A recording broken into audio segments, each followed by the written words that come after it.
আসসালামু আলাইকুম নজর ভাই। ওয়ালাইকুম আসসালাম ওয়া রাহমাতুল্লাহি ওয়া বারাকাতুহু। এত ঠান্ডার মধ্যে আপনি আমার বাসাতে আইলেন। আমার তো বাসা নাই, এটা হলো গুহা।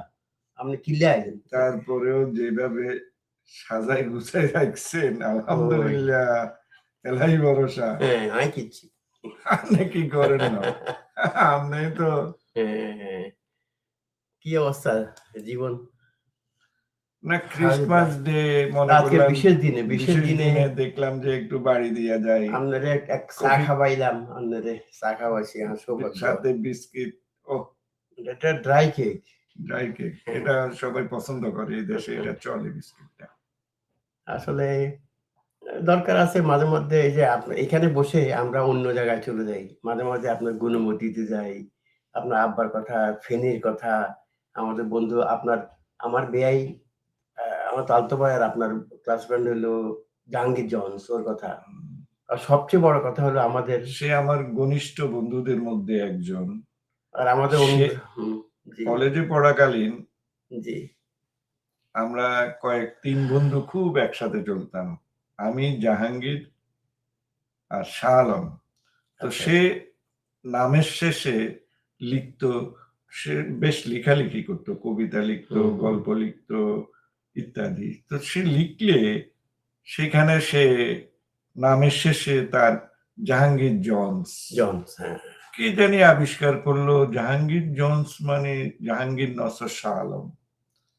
এইভাবেই আমাদেরকে মানুষ চিনত। আর আমি আপনাকে ওই রেডিও ক্লাব, চাঁদের হাট, এই বিভিন্ন সংগঠনগুলো আমরা তখন করতাম, তখন আপনি রেডিও ক্লাবের সাথে সম্পর্কিত ছিলেন। না, আমি তো এইসবেরই মানে পায়োনিয়ার, এসব করেছিলাম রেডিও ক্লাব।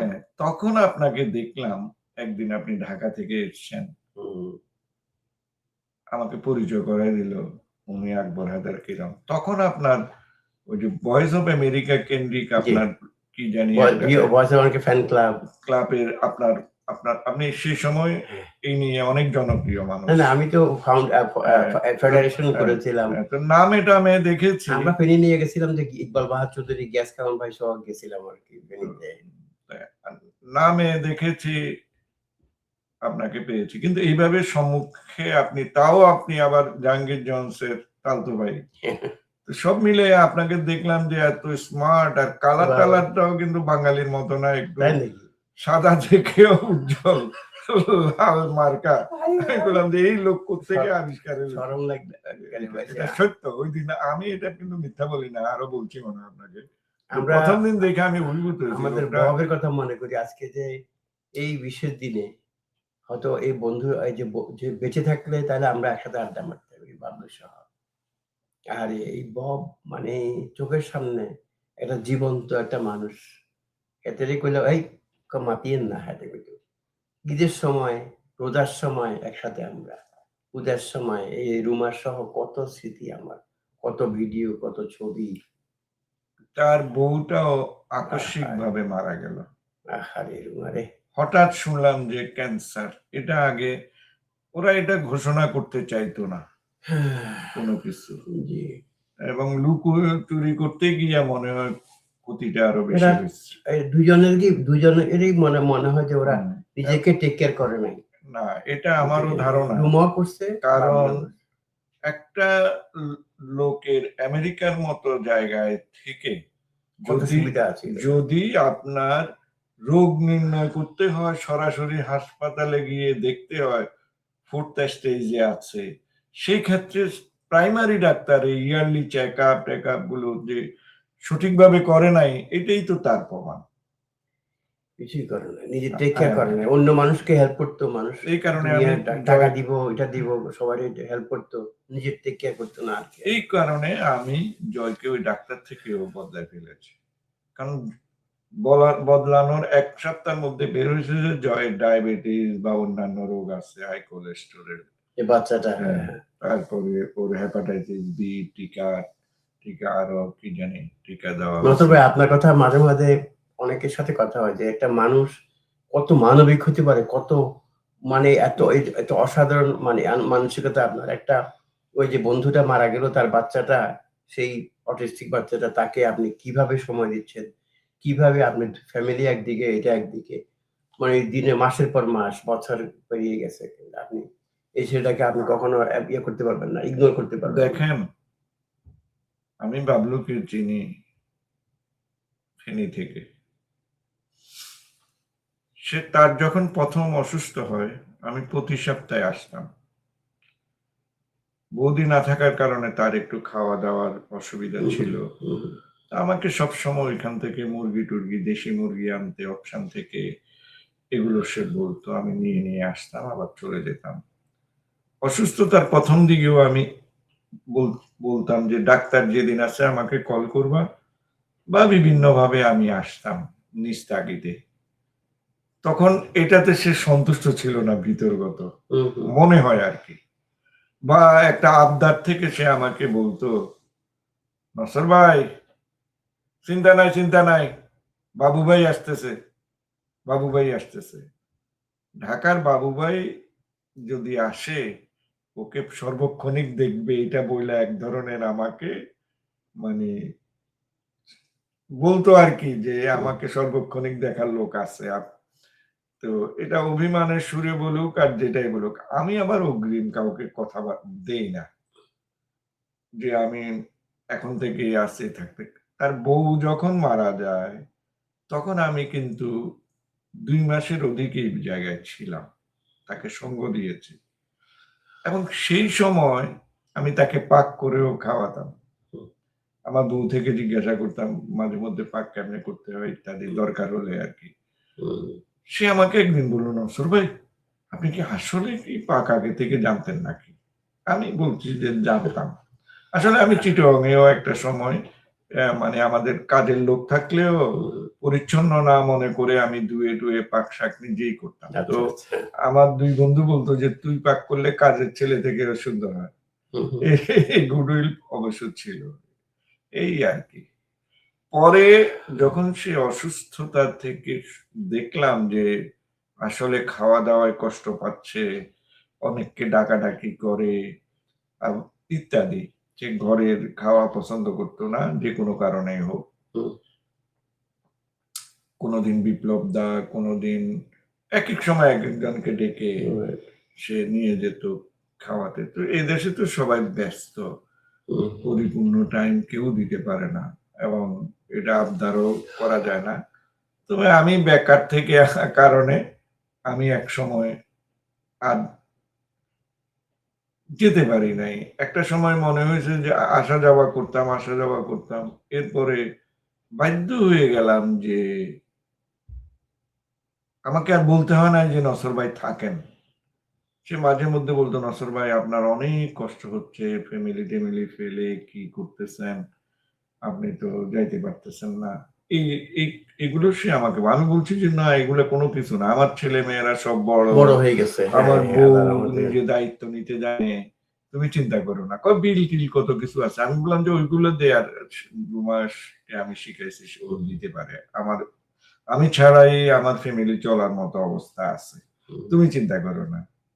এইভাবেই অসুস্থতা তো এমন বাড়তে থাকলো তার, দিন দিন দিন দিন। কিন্তু যখন হাসপাতাল থেকে যে শেষ হাসপাতালে থেকে যাওয়া পর্যায়ে আর ফিরে আসবে না, এমনটা আমরা ভাবতেই পারি না। এই আর কি। যেদিন সে চলে গেল, তার আগের দিন আমি আপনার সাথে গেলাম, তারও দেখলাম যে সে একটু নড়াচড়া করে, একটু এখানে ওর অসুস্থতাটার অনেকগুলো পর্যায় ছিল। তাকে প্রথম অক্সিজেন দিয়ে রেখেছে, তারপরে অন্যটা, এইভাবে বিভিন্ন পর্যায় ছিল। তো একটা পর্যায়ে আছে যে মানে অক্সিজেনের দেওয়াও যখন হয় না, তখন অন্য একটা চিকিৎসা অন্য রুমে নিয়ে গেল। সেখানে তাকে আরো বেশি কিছু সাপোর্ট টাপোর্ট দিচ্ছিল। তখন আমাদেরকে বলা হইলো যে এটা খুলে ফেলার অর্থই হচ্ছে লাইফ সাপোর্টে, কঠিন লাইফ সাপোর্টে। তখন বললো যে তাইলে সে চলে যাবে। সে কিন্তু তখন তারা নিশ্চিত হয়ে গেছে সে আর বাঁচবে না। আমাকে একদিন রাতে জিজ্ঞেস করা হলো, আমরা ৩ জন ছিলাম। আমি, অরল্যান্ডো, মনির। তখন আমি বললাম যে, "না, এটা খোলার দরকার নাই। যতক্ষণ পর্যন্ত সে ফাইট করতে পারে ততক্ষণ করুক। আর তোমরা সর্বোচ্চ চেষ্টা করো তাকে বাঁচাতে। আমার মনে হয় সে বেঁচে যাবে।"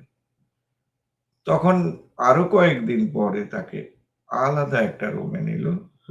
তখন তাকে খাওয়া-দাওয়া বন্ধ করে দিল। যে আর খাওয়া-দাওয়া যাবে না। তাকে এখানে স্যালাইন দেওয়া হচ্ছে, ওর মধ্যে খাওয়া-দাওয়া আছে, পায়খানা প্রস্রাবের সবকিছু ব্যবস্থা আছে, এই সেই। তা আমি গেলে বাবলু সবসময় একটা কথা বলতো, "নসর ভাই", যেটুকু বলতে পারতো আরকি, যে, "নসর ভাই আমার একটু বাথরুমের ব্যবস্থা করেন।" এখন আমি নার্সকে এসে জিজ্ঞাসা করলে, তো ওরা আমার চাপে পড়ে একজন এসে আমাকে দেখালো যে ওর প্রস্রাব নলের মাধ্যমে হচ্ছে, পায়খানা প্রস্রাবের সব ব্যবস্থা আছে, মানে খাওয়া দাওয়ার ব্যবস্থা আছে, তুমি চিন্তা করো না, যতক্ষণ বেঁচে থাকে তার এইভাবেই চলবে। তাকে কিছু খাওয়াইতে পারবা না, খাওয়াইতে হইলে আমাদের থেকে বলবা, কিন্তু খাওয়ার কোনো স্যালাইনের সাথে খাওয়া একসাথে দেওয়া যাবে না এখন। ও যাতে পায়খানা প্রস্রাব না করে, এই না করার জন্যই তো মনে হয় ওদের ব্যবস্থা, আমি জানি না। ওই সময় অনেকে আসছে টাসছে, দেখছে টেকছে। তখন আমি আপনাকে বললাম যে, "না, বেশি দিন বাঁচবে না, চলেন একদিন দেখি।" আমরা তো মনে হয় একদিন আগেই গেছিলাম। আগে ওই গেলাম, তো তারপরের দিন তো তাকে ব্রুকলিন নিয়ে গেল। এরপরের দিন তো তারপর ওই দিনই আপনি শাকিলের এখানে ছিলাম, তখনই কল আসলো আপনার কাছে। তখন সে আর নাই। আসলে বাবলুর কথা কি বলবো? আসলে এটা আমাদের জীবনের একটা অত্যন্ত মারাত্মক একটা ইনসিডেন্ট। না, নিউ ইয়র্কে, বিশেষ করে নিউ ইয়র্ক শহরে এই লোকজন তাকে অনেক চিনে জানে। না, এই যে আমাদের শাকিলের এখানে এই যে সবসময় ইফতার পার্টি, সেহরি পার্টি, সবকিছুতেই বাবলু। সে কোথাও তার কর্মকাণ্ডে চলাফেরায় হিন্দু মুসলমানের ভেদাভেদ নিয়ে সে চলে নাই, কারোর সাথে চলে নাই। এবং আমাদের সাথে তো ওর মধ্যে কোন রকম ধর্মান্ধতা ছিল না, নেভার। অত্যন্ত আধুনিক ছিল। তবে তার ধর্মের প্রতি তার একনিষ্ঠ একটা বিশ্বাস ছিল, এটা ছিল। কিন্তু সে নিজে গোড়া ছিল না, সব জায়গায় সবকিছুতে যেত। ওম শক্তি মন্দির শুরু করলো না, আমরা শুরু থেকে ছিলাম। কত স্মৃতি, কত জায়গা। তার আগে বাংলাদেশ হিন্দু মন্দির, যেটা ওই যে অ্যালমাস্টে, সেখানে আমরা কতবার গিয়েছি, কত সেই ভিডিও, কত ছবি, কত কিছু। আমি, রুমা, বাবলু আমরা একসাথে এই পূজায় যেতাম।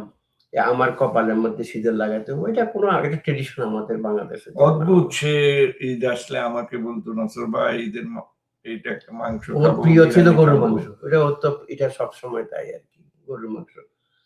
যাই হোক, আসলে নসর ভাই, আসলে ওর সাথে ওর কথা মনে করে আমরা এই ক্যামেরার সামনে বসলাম। কোন রকম কোনো সাক্ষাৎকার না, কিছুই না। একটা মানুষকে স্মরণ করে তাকে সবসময় আমরা মনে করি। তার বাচ্চাটাকে রেখে গেছে। আপনার হাতে বাচ্চাটা আছে, আহারে! আমি যখন যাই ওই বাসায়, তখন সে আমাকে হাক দেয়। মানে কি সুন্দর, কত করে, মানে যাক, এই বাচ্চাটা যেন মানে ভালো থাকে, আপনার হাতে সুস্থ থাকে, এটাই আশা করি। আমি চাই যে ছেলেটা ভালো থাকুক। সে আমার সন্তানদের, আমি যখন না করেছি যে তুমি বিকল্প দেখো, আমি নিউ জার্সি থাকি, নিউ ইয়র্কে তোমাদের কেউ আছে কিনা, আত্মীয় স্বজন আছে, ওদেরকে দাও। সে তখন একাধিকবারই সে না করেছে, এবং শেষ যখন আমি আবার না করেছি, তখন সে কান্নাকাটি করে আমার ছেলে মেয়ে বউয়ের নাম উচ্চারণ করে বলছে যে ওদের কাছে আমার ছেলে ভালো থাকবে। চিন্তা করুন। সেজন্যই আপনার 2 ছেলে, 2 মেয়ে, আপনার বউ কি যে পছন্দ করে ছেলেটাকে। ও যখনই আপনার বাসায় যায়, সে কি এনজয় করে জীবন। কখনোই এটার কারণ হচ্ছে, এই দেশে ছেলে মেয়েরা যাকে চিনে না তার বাসায় বেড়াতে যেতেও চায় না।